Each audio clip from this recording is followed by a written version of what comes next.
Comment est-ce que les économies informelles peuvent effectuer leur transition vers l'économie formelle avec l'appui de l'entrepreneuriat? Et comment répliquer cette idée d'innovation à travers l'Afrique? Nous interrogeons ce matin dans le Grand Angle Jean-Claude Bastos de Moret, un spécialiste de l'innovation basé à Dubaï. Monsieur de Moret, bonjour. Certains experts et même de nombreux États se félicitent ces dernières années des progrès enregistrés dans le secteur de l'innovation technologique, en Afrique notamment. Vous ne les contredisez pas, bien au contraire, mais vous notez cependant, avec plus de réserve, qu'il y a encore de nombreuses barrières à franchir avant que l'on assiste à un boom en Afrique. Quels sont les obstacles que vous avez identifiés? Quand j'ai créé le prix de l'innovation africaine, c'était ce que j'appelle en anglais un uphill battle. C'est une guerre contre beaucoup d'obstacles, surtout mentaux. Quand on a fait le premier speech à l'Union africaine il y a 6 ans, pour créer une résolution que les États africains allaient supporter et créer une ambiance dotée qui devrait créer une sorte de société basée sur l'innovation en Afrique, c'était déjà la première victoire parce que pour moi c'était comme créer le début d'un esprit de l'innovation, c'est-à-dire de créer avec les grands ministres qui sont à l'Union africaine, de dire oui, ok, on croit qu'il y a l'innovation africaine et que c'est possible.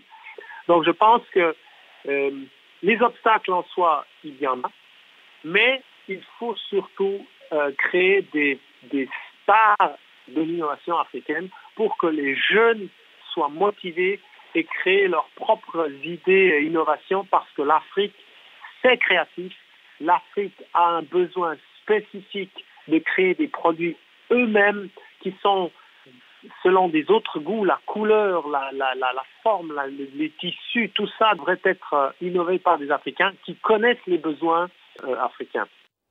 Naturellement, vous pensez que de nouvelles approches peuvent être mises en place pour inverser la tendance. Et à ce propos, vous parlez de la nécessité de faire émerger des écosystèmes d'innovation. Comment?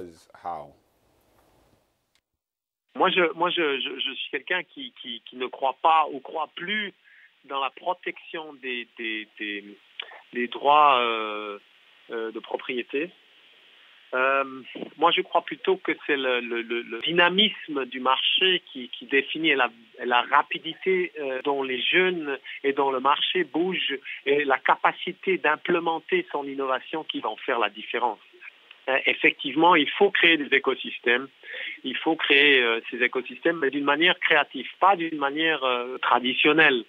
Je pense qu'il faut créer ce que j'appelle des hubs créatifs, des endroits, des clusters, des centres qui réunissent les innovateurs régionaux, locaux, même panafricains, pour qu'eux, entre eux, puissent s'échanger et qu'ils puissent avoir des rencontres fréquentes avec les stakeholders de l'innovation, c'est-à-dire ceux qui s'occupent du côté économique, du côté gestion des idées, ceux qui font les plans de négoce et qui après créent tout ce qui doit être créé pour que l'innovation entre et puisse pénétrer un marché.